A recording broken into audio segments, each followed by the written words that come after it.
भारत एक मरतबा फिर बौखलाहट का शिकार है। भारत के पैर दर पे ऐसे बयानात आ रहे हैं, कभी उनके आर्मी चीफ के, कभी राजनाथ सिंह के, कि जिसमें ऐसा महसूस होता है कि खिसियानी बिल्ली खंबा नोचना चाहती है और खंबा कुछ ऐसा नोचना चाहती है कि पाकिस्तान को मुख्तलिफ हेले बहानों से धमकियां दी जा रही हैं। कभी ये कहा जा रहा है कि आपको सफ़ा हस्ती से मिटा देंगे, कभी ये कहा जा रहा है कि आप फलां जगह अपनी आर्मी डिप्लॉयमेंट ना करें। और भाई आप होते कौन है इस तरह की बातें करने वाले? चले बातें करनी है तो मार के हक में आपने देखा कि इन बातों का, इस अमल का नतीजा क्या निकलता है। बनियानुन मरसूस की तरह पाकिस्तानी कौम भी आपके खिलाफ इकट्ठी थी और पाकिस्तान की कार्रवाई तो आपने देखी। आपने क्या देखी, पूरी दुनिया ने देखी। बात करेंगे आज के प्रोग्राम में भारतीय आर्मी चीफ की। इस तरह की धमकियां क्या किसी नई मुहिम जुई का सबब बन सकती हैं? क्या किसी नई मुहिम जुई का पेश खैमा है? और इसके साथ साथ अहलियान गज़ा की मुश्किलात कब हल होंगी, इस हवाले से भी बात करेंगे कि अमन मुआहिदा अगर हमास ने जिस तरह से तस्लीम कर लिया है, इसके बाद आने वाले दिनों में होता क्या है। मेरे साथ मौजूद है हम्माद हसन साहब, सीनियर सहाफ़ी हैं, तज़कियाकार हैं। बहुत शुक्रिया आपके वक्त का। साथ में ज्वाइन किया है माजिद निज़ामी साहब ने, मुहक्किक हैं, सीनियर सहाफ़ी हैं, तज़कियाकार हैं। निज़ामी साहब आपका भी शुक्रिया। और इसार राना साहब अब से कुछ देर बाद में ज्वाइन करेंगे। इसार राना साहब का पेश की शुक्रिया अभी अदा कर लेते हैं, जब वो आएंगे तो फिर एक और दफ़ा शुक्रिया अदा कर लेंगे। हसन भाई, हम्माद हसन भाई, आप ज़रा फरमाइएगा कि भारतीय आर्मी चीफ सर अचानक हम देख रहे हैं कि 2-3 अतराफ से कुछ मूवमेंट शुरू हुई है। पहले राजनाथ सिंह ने कहा कि सरक्रीक वाले मामले के ऊपर पाकिस्तान को हम देख रहे हैं वो डिप्लॉयमेंट कर रहा है, इस तरह की गुफ्तगू शुरू हुई। हालांकि खुद भारत के तज़कियाकार कहते हैं कि सरक्रीक कोई ताज़ा इशू नहीं है, बल्कि एक मुर्दा सा एक जानवर है कि जिसके अंदर जो है वो जान डालने की कोशिश की जा रही है, मुर्दा घोड़ा है। फिर हमने देखा कि भारतीय आर्मी चीफ भी बड़े एग्रेशन में, पूरा नाम खित्ते से जो है वो पाकिस्तान को मिटाने की बात करते हैं। एयरफोर्स के चीफ हैं, थोड़े से पोलाइट थे, उन्होंने बड़े आराम से कहा कि पाकिस्तान का प्रोपेगेंडा, चले उनके तस्करे को 1 मिनट को हम साइड में कर देते हैं। हम आज भी कोई नई कोई मूवमेंट हो रही है, कोई इंडिया माहौल बना रहा है, क्या परेशानी कहाँ पर आई है कि जो इंडिया को ज़रूरत महसूस हुई है? भारत की तो तारीख ही यही है कि वो तो हर वक्त किसी एडवेंचर के मूड में होते हैं पाकिस्तान के ख़िलाफ़, किसी मोमेंट के मूड में होते हैं पाकिस्तान के ख़िलाफ़। कौन सा मौका उन्होंने गंवा दिया है? यानी आप देखें बांग्लादेश जो साबिक मशरिकी पाकिस्तान था, वहाँ पर एक सियासी मामला आया, उनकी फ़ौजें वहाँ पे दाखिल हो गई, बाद में माना भी कि हमने पाकिस्तान को दो लख्त किया। पाकिस्तान के अंदर जो दहशतगर्द, जो टेररिस्ट कार्रवाइयाँ हो रही है BLA की बलूचिस्तान में, या जो टेररिस्ट अफ़गानिस्तान से आकर पुख्तूनों पे दिन ब दिन हमले कर रहे हैं, मासूम पुख्तूनों को, सिविलियंस को, सिक्योरिटी फोर्सेस के लोगों को मार रहे हैं, तो उनके पीछे क्या है? क्या वो टेररिस्ट कैंप जो अफ़गानिस्तान के अंदर मौजूद है, 6000 के करीब सिर्फ TTP के दहशतगर्द है, तो क्या वो उनके प्रॉक्सीज़ नहीं है? क्या ईरान के अंदर उनके प्रॉक्सीज़ नहीं उतरे थे? क्या बलूचिस्तान BLA के साथ उनके प्रॉक्सीज़ नहीं है? तो उन्होंने कौन सा मौका गिवा दिया है? अब कश्मीर पे ठीक है, कश्मीरी लोगों के कुछ मुतालिबात थे, उनके कुछ रिजर्वेशंस थे, उस पे वो एहतजाज करते रहे। और होता है, पूरी दुनिया में एहतजाज होते हैं, हुकूमतों के ख़िलाफ़ हुकूमतें मुज़ाकरात करती हैं, टेबल पे आ जाते हैं, डायलॉग होता है, फिर हुकूमतें उस पर संजीदगी के साथ गौर करती है, उसको हल करती है। और यही होता रहा। कश्मीर में मसला हल भी हो गया कल रात को। लेकिन आप इंडियन मीडिया की तरफ तवज्जो दे तो उन्होंने तो ऐसा बना दिया था जैसे कश्मीर अलग होकर उनके साथ मिलने वाला है, जैसे बलूचिस्तान अलग होकर इंडिया का हिस्सा बनने वाला है, जैसे पुख्तूनख्वा बमों से उड़ा दिया गया है और वहाँ पर इंडियन फौज। तो ये तो हमेशा वो यही करते रहे हैं। उनके अंदर तो प्रोपेगेंडे की सलाहियत इतनी खौफनाक है, और ये प्रोपेगेंडा सिर्फ पाकिस्तान तक नहीं है, ये उनके जितने भी नाइबर कंट्रीज़ हैं उनके ख़िलाफ़ वो इसी तरह करते रहे। लेकिन जब मैदान में उतरते हैं तो अभी 10 मई को उतरे थे, फिर पूरी दुनिया ने देखा कहाँ थे उनके S-400, कहाँ थे उनके राफेल, कहाँ थी उनकी फ़ौजें, कहाँ था उनका वो रवैया। यानी चंद घंटों के अंदर अंदर पाकिस्तानी फ़ौज ने, पाकिस्तानी एयरफोर्स ने उनका जो हशर कर दिया था। तो फिर पूरी दुनिया के सामने ट्रंप ने अपने बयान में भी कहा कि मेरे सामने चिल्लाते रहे कि हमें पाकिस्तान से बचा ले। जब अमली तौर पर मामलात सामने आते हैं तो फिर इंडिया का चेहरा ये होता है, लेकिन प्रोपेगेंडे पे शुरू हो जाते तो उनका मीडिया हो, उनके वज़रा हो, उनके फ़ौजी अफसरान हो, उनका प्राइम मिनिस्टर हो, हमेशा उनका रवैया जारहाना होता है। और शरारत करना हो तो BLA की भी सपोर्ट करेंगे, टेररिस्ट की भी सपोर्ट करेंगे, कारगिल में भी एडवेंचर करेंगे, दूसरे इलाकों को भी नहीं छोड़ेंगे, पाकिस्तानी बॉर्डर के साथ हर वक्त कुछ ना कुछ करते रहेंगे, किसी को इनकार नहीं है। वो तो हम क्या, वो तो ट्रंप भी मानने लगा है, वो तो बार बार अमेरिकन प्रेसिडेंट मानने लगा है, आलमी इदारे मान रहे हैं, पूरा जो आलमी मंजरनामा है उसमें ये तमाम चीज़ें सामने आ गई है। तो इसमें तो मेरे लिए कम अज़ कम कोई हैरत नहीं है, क्योंकि हम तो इसके आदी हो चुके हैं। वो तो गुज़श्ता 70-80 साल से ना हमें तस्लीम करने को तैयार हैं, ना हमें आराम से बैठने को तैयार हैं। तो वो जो कुछ कर रहे हैं वो एक मुसलसल तारीख है, वही करते रहे।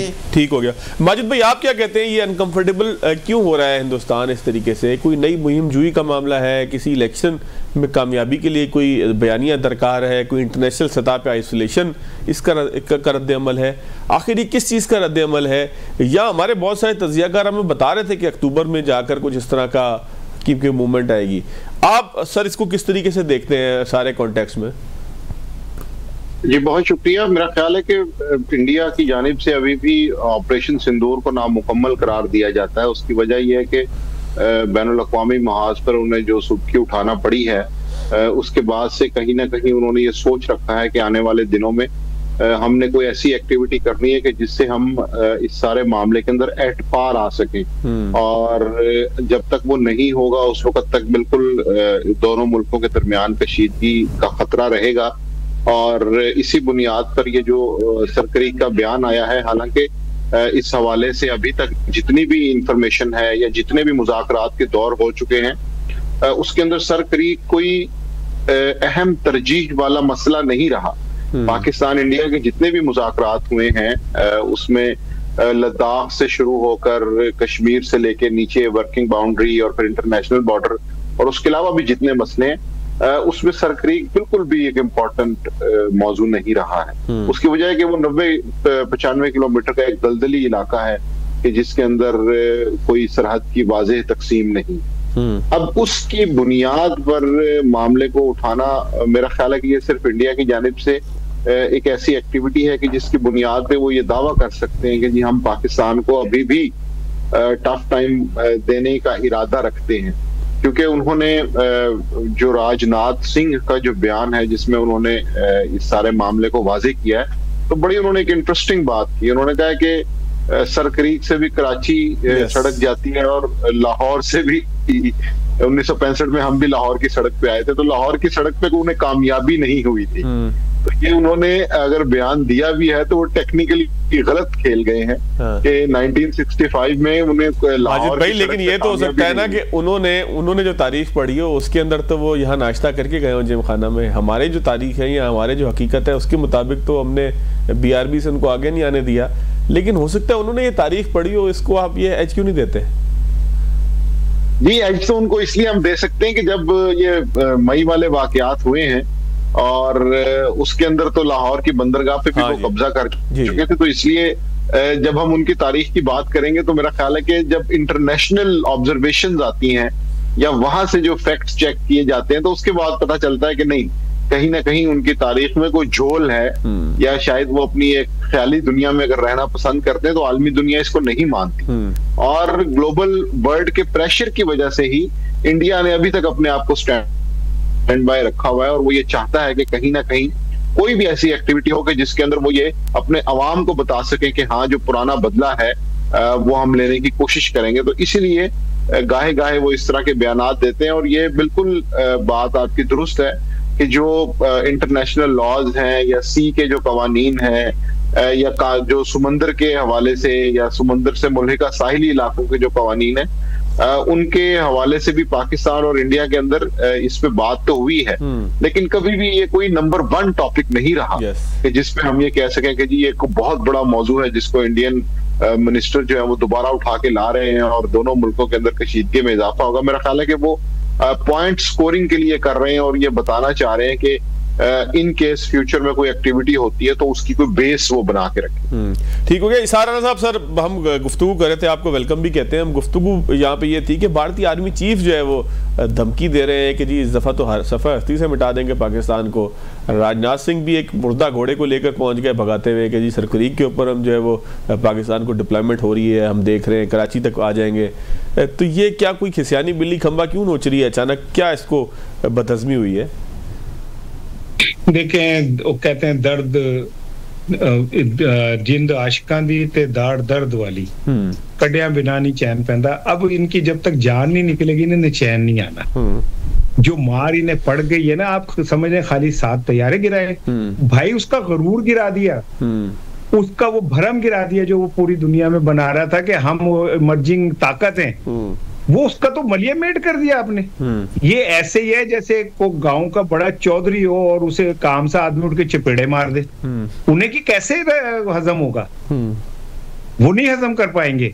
और ये भारतीय आर्मी चीफ और ये सारा कुछ जो कुछ है ये उसी दर्द का नतीजा है। लेकिन हमें भी इस बात को समझना चाहिए कि जब हमने अपने से बड़े ताकतवर मुल्क को नीचा दिखा दिया तो वो को बाज तो नहीं आएगा। हमें अपनी तैयारी, अपने हर चीज पे नजर रखनी चाहिए। खाली फतह के जोम में हमें सब कुछ भूल नहीं जाना चाहिए। हमें पूरी तैयारी के साथ, पूरी तवज्जो के साथ दुश्मन पे नजर रखनी चाहिए। दोस्तों पे तो नजर आपकी होनी ही चाहिए, लेकिन दुश्मनों पे नजर रखना बहुत जरूरी होता है। तो मैं ये समझता हूँ कि भारतीय आर्मी चीफ के जो बयानात हैं उसको हमें इतना इजी नहीं लेना चाहिए। अगर वो ये कह रहा है तो खाली फेस सेविंग के लिए नहीं कह रहा, वो फिर कहीं ना कहीं कोई एडवेंचर करेगा। और हमें चाहिए कि हम पहले से ज्यादा भरपूर जवाब दें और हम अपना जो फोकस है वो इस बात पे रखें कि दुश्मन इस बार अगर हम पे हमला करे तो हमें ना सिर्फ ये कि उसकी पूरी तैयारी हो बल्कि हमें जवाब देने की भी तैयारी मुकम्मल हो। बिल्कुल ठीक है, बिल्कुल ठीक है। एक छोटा सा ब्रेक लेते हैं, ब्रेक के बाद जब जरा आएंगे तो ट्रंप का अमन मंसूबा था उसके ऊपर अब अमल दरामद का मामला आ चुका है।